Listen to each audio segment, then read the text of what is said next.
sur le plan personnel, personnellement, quelle est votre attitude envers les gens avec un handicap physique en général et à l'école? Hoe sta je tegenover mensen met een fysieke beperking?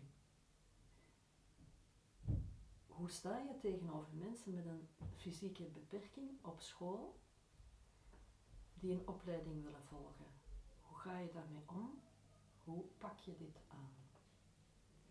Alors, c'est, pour moi, c'est très simple. Les personnes sont des personnes, indépendamment de s'ils ont un handicap physique ou pas. Quand tu es professeur de danse depuis très longtemps et tu commences à enseigner la danse à des personnes, tu commences à remarquer que tout le monde a des petites déficiences par ici, par là. C'est pas parce qu'on a deux jambes et on marche bien et on est en train de se déplacer bien que les concepts expressifs du rythme, de mélodie, d'élasticité ou autre, il va être complètement acquis. Donc en fait, tout le monde fait son mieux. Le but de la vinyasa, c'est pouvoir exprimer ses émotions, ce qu'on sent, et le corps peut aider à que cela sorte d'une meilleure façon ou que ce soit plus difficile. Mais les émotions de base, les sensations de base, ils sont là pour tout le monde. Donc, je ne vois pas des handicaps chez l'un et chez les autres ou des limitations. Parce que toutes les personnes, ils ont plus de limitations ou moins de limitations en dépendant de comment ils ont grandi ou qu'est-ce qu'ils ont vécu. Et même, je veux dire, ces week-ends qui viennent de passer, il y a eu un week-end et juste le jeudi avant d'aller au week-end, j'ai eu moi un petit accident dans lequel en plein milieu de la nuit, j'ai cogné un meuble, j'avais la jambe gonflée et donc ce week-end, je n'ai pas pu danser parce que j'avais mal à ma jambe et ça ne m'a pas empêché de m'exprimer et d'exprimer ce que je sentais. Donc j'extrapole ça à des autres réalités et donc tout le monde est le bienvenu. La danse, c'est la façon à travers laquelle les humains nous volons, si on peut dire ça. Et donc, welcome. Ok. Deuxième partie sur le plan d'organisation. Comment abordez-vous cela au niveau organisationnel et au niveau logistique? Hoe ga je daarmee rekening houden op organisatorisch en logistiek vlak?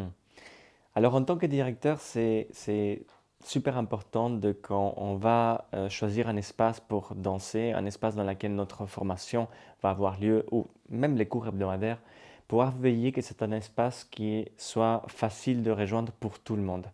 Parfois, il y a des enfants, parfois, il y a des personnes de troisième âge, parfois, il y a des personnes qui viennent en chaise roulante, parfois, il y a des... Donc, en fait, il doit y avoir un accès pour ça, il doit y avoir un accès pour que tout le monde puisse y être dans les meilleures conditions. Cela veut dire aussi pour les toilettes, des choses comme ça. Donc, en fait, qu'on puisse y accéder sans majeure difficulté à toutes les facilities qui pourraient présenter le lieu. Donc, ça, d'un point de vue à partir de l'organisation. Et donc, si on veut garder des écoles ou des structures dans lesquelles la bienvenue soit accessible à tout le monde, on doit être attentif à ça. On doit être attentif à ça. Malheureusement, j'ai besoin de dire, du coup, que pas tous les centres ils sont adaptés pour. Donc, il y a beaucoup de centres qui ne sont pas adaptés pour des personnes à mobilité réduite par rapport à les tailles, à les formes des escaliers. Il n'y a pas de rampes, il n'y a pas il y a parfois des petits échelons avant de rentrer dans la salle qui rendent la chose difficile. Et même pour des enfants, hein, moi je travaille beaucoup avec des enfants et les enfants, ils ont une motricité qui est en développement. Du coup, leur équilibre, il est aussi mis en question et donc ils tombent par terre et donc le sol est dur et ils peuvent se blesser. Et donc en fait, c'est quelque chose qu'il faudrait avoir une bienveillance qui soit plus vaste, qui soit plus accessible à tout le monde. Mais je suis très sensible à ça, en fait. Ok. Et en plus, du déploiement ou du support des jardiniers, quelles sont peut-être les mesures qui aident à tenir compte des gens handicapés dans la formation? Los van het inzetten van jardinières, zijn er nog andere manieren om rekening te houden met mensen met een fysieke beperking tijdens de opleiding? Alors, les jardiniers, ou notre cadre pédagogique, comme on aime les appeler aussi, jardiniers, c'est très... Bah, ils sont justement là pour aider à prendre soin de l'espace. C'est pour ça qu'on n'utilise pas le mot tuteur, car en jardinage, c'est juste un morceau de bois dans lequel la plante s'appuie, qui est dans le point de vue de l'handicap, ça serait comme les béquilles. En fait, les jardiniers ne sont pas là pour ça. Et en même temps, ils sont là pour... ils ont briefé, ils ont été coachés pour savoir gérer des personnes qui pourraient avoir besoin d'une aide, que ce soit une personne avec handicap ou pas. Mais surtout quand il y a des personnes qui ont des petits handicaps physiques qui sont présentes, euh, encore une fois, ça peut arriver dans n'importe quel week-end à n'importe quelle personne parce qu'il vient d'avoir un accident ou quoi. Et en fait, on fait à chaque fois, on le dit à tout le monde, à le groupe. Alors on va faire attention, il y a une amie qui a été blessée, qui a une petite... donc en fait, les personnes aussi sont garants de pouvoir nous aider. Nous sommes une tribu dans laquelle il n'y a personne qui reste en dehors et tout le monde est en train de s'entraider. Hein? Et donc, en fait, c'est justement faire attention à ça, faire attention dès qu'il y a des personnes qui sont plus, ils ont plus de sensibilité que des autres personnes. Et donc, tout le monde doit être au courant. Moi, en tant que directeur, je suis très sensible à que tout le monde sache. Et c'est une des choses qu'on dit à chaque vendredi, chaque week-end quand il est en train de commencer. Est-ce qu'il y a quelqu'un qui a besoin de dire comment ça va aujourd'hui? Et encore une fois, vendredi, dans l'école, il y avait quelqu'un qui avait un bras qui n'allait pas parce qu'il venait d'avoir un accident. Moi, j'avais le truc dans ma jambe. Et donc, en fait, tout le monde le sait et on prend soin de ça.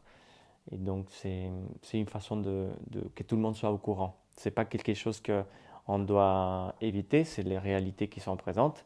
Et avec ça, sur cette réalité-là, sur ces fondements-là, on construit ce qui est possible de faire.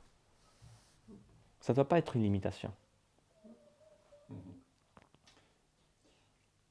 À votre avis, la formation s'ouvre à tout le monde avec n'importe quel handicap ou par contre, y a-t-il des limites? Volgens jou kan iedereen met gelijk welke handicap deelnemen aan de opleiding of zijn er limieten? Alors, c'est difficile à parler de limites, des limitations, parce que définir, le mot définir, ça veut exactement dire ça, mettre une limite à quelque chose. Et comme on dit dans ça, c'est un système qui va développer notre identité.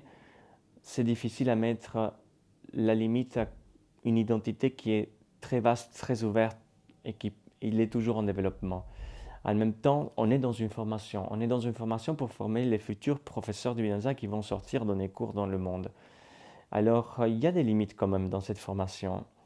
Et les limites, on ne va pas former des personnes qui ont des problèmes graves de handicap mental, par exemple, ou qui ont des problèmes graves d'intégration.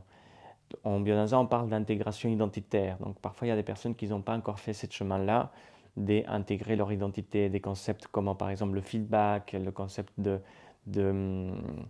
d'empathie. Donc en fait, il y a des problèmes qui sont sérieux à niveau identitaire dans la relation. Et ces personnes-là, on sait qu'on ne sait pas les coacher, on ne sait pas les briefer, on ne sait pas les entraîner, on ne sait pas les former pour qu'ils deviennent des professeurs de Binanza qui fonctionneront en fait en tant que facilitateurs. Et donc, en fait, on invite à ces gens à continuer à faire la Binanza hebdomadaire jusqu'à que le niveau d'intégration soit assez pour pouvoir rentrer dans la formation. Maintenant, quand cette intégration identitaire elle est faite, toutes les personnes que soient d'une certaine façon soutenues par leur prof hebdomadaire, donc un prof hebdomadaire qui est garant, qui est en train de dire à l'école, ok, cette personne, il est mon élève, il est capable de commencer la formation. Alors nous, sur cette base-là, on accepte les personnes qui se forment.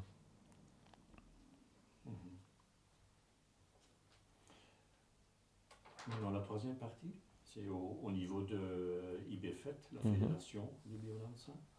Y a-t-il une vision explicite ou une politique consciente au niveau de la IBFET concernant les personnes avec un handicap physique? Is er een expliciete visie of een bewust beleid op het niveau van de IBF organisatie met mensen met een fysieke beperking.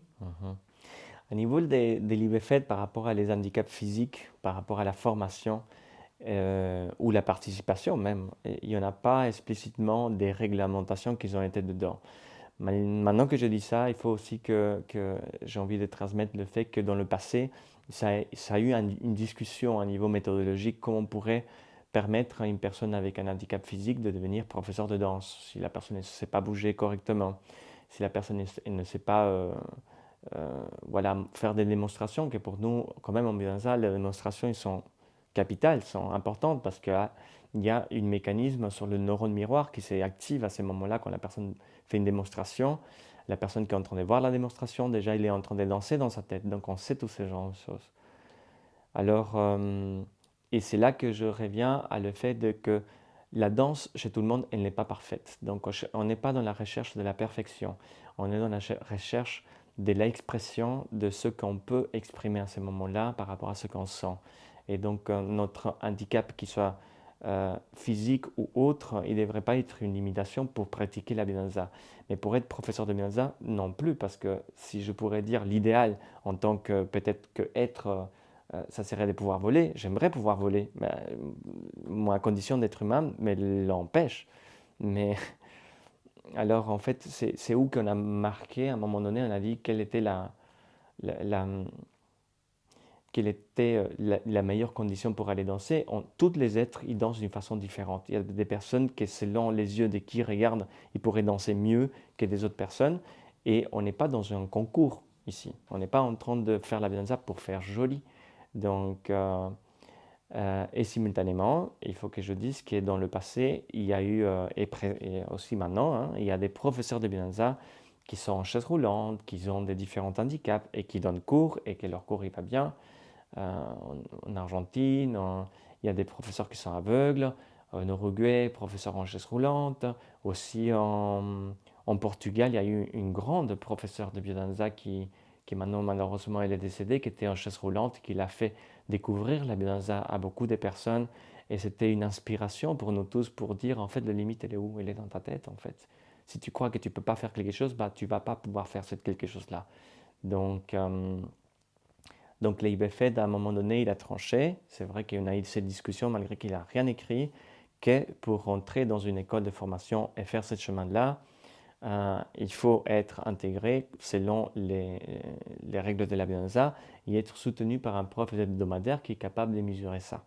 Donc, déjà, la personne, on va supposer une personne avec peu importe quel handicap, arrive au cours hebdomadaire et déjà, il doit s'adapter et le groupe, il va s'adapter et tout le monde doit s'adapter à tout ça. Hein. Donc, ça ne doit pas être une limite, encore une fois.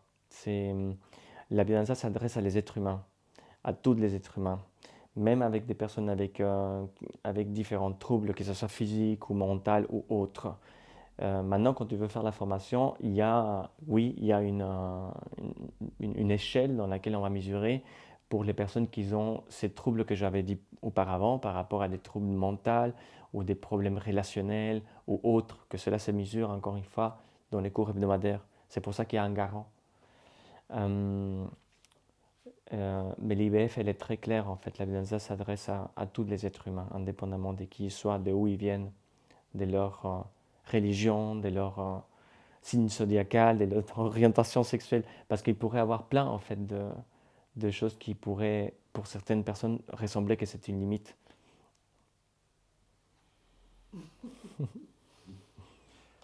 La dernière question. Est-ce que vous utilisez un protocole spécifique quand une personne avec un handicap physique veut s'inscrire à une école de biodanza?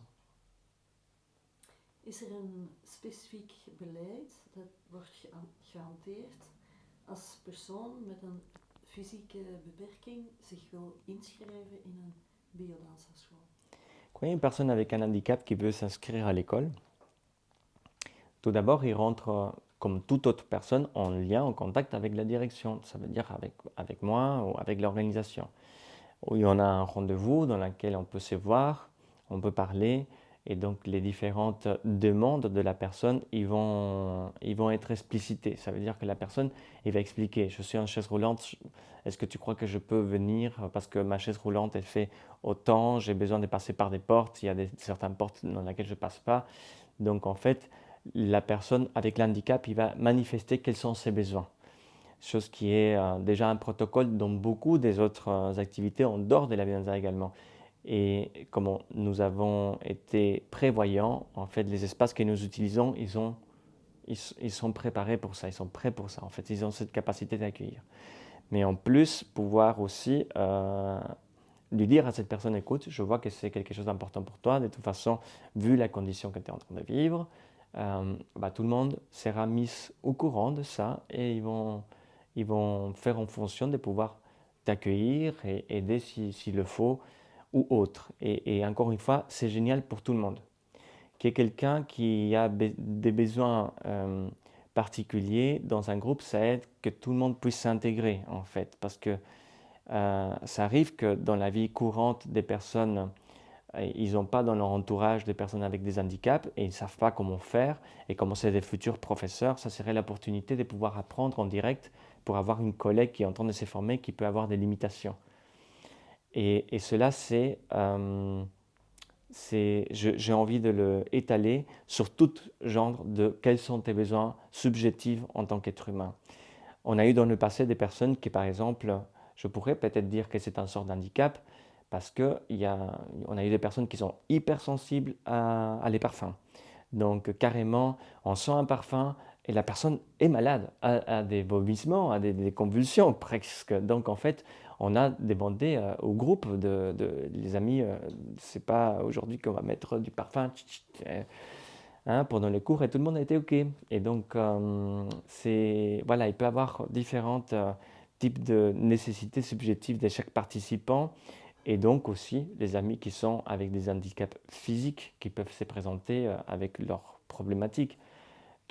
En fait, c'est une problématique, je ne sais pas pour qui, parce que à chaque fois qu'on a eu le cas, c'est super bien passé à l'école pour tout le monde. Les difficultés, ils ont toujours été ailleurs et non pas ciblées sur la capacité de déplacement physique sur le corps. Donc, même quand il y a eu des petits accidents et parfois cette personne a été renversée, c'est parce que les autres, ils oublient carrément, ils enlèvent de la tête que cette personne a une mobilité réduite, un manque d'équilibre, peu importe, et cette personne se trouve par terre. On connaît que ça peut arriver.